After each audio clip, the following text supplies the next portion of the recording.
Sinamile makaya, oh sinamile, sinamile makaya, oh sinamile, sitiyo beaya, oh sinamile.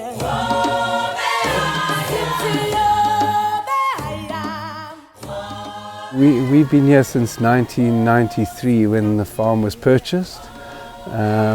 It's a big reserve, costs a lot of money to run.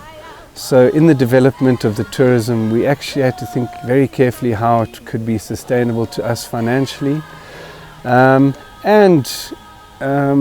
Your conscience, basically thinking about what you hear in the media, global warming and all those things, trying to contribute to that factor, less carbon footprint, all those factors. So yeah, it's just a basic conscience of the world we live in, and trying not to make the bush, a beautiful wild place, another sewer. And we are off the power grid of South Africa. So it was very important for us to create systems that could sustain themselves, like solar lighting systems, and all your electricity in the lodges is solar powered. Plus the factors of this was an area, a very cultural area for the vendor people. And when we arrived here, we saw some of their building techniques and decided to experiment with the old and the new.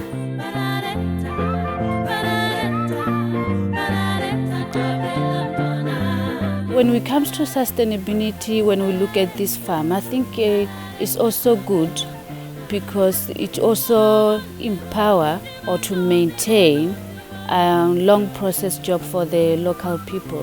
Because most of people who work here, they are very local, and some were born here, grown up here.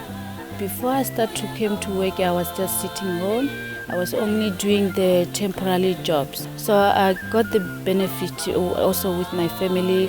I could also help my brother to continue with their studies, and my kids now are at school. I'm supporting my family, my mother with her grandmother, living with them.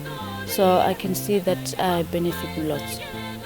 I've been a guide since 2004, and I've never done any job which is not, apart from being a guide actually, but it has improved my life in a way that I know also what's happening in Europe, because I meet different people, from all walks of life. We just share culture, I love that.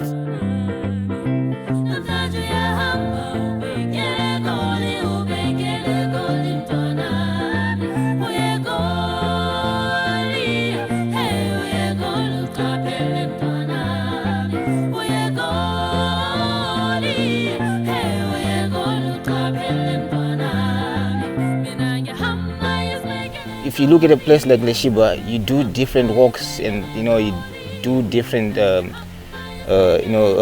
can look at medicinal plants. You can get to feel the nature. You can get to touch it. You can get to smell things better. You can get to taste things better.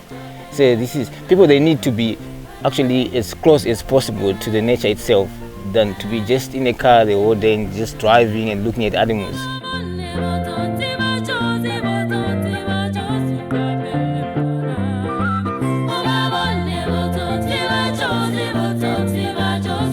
It's wonderful to show people not just a huge open piece of land with beautiful animals, trees, birds, unbelievable knowledge of plants, medicinal plants.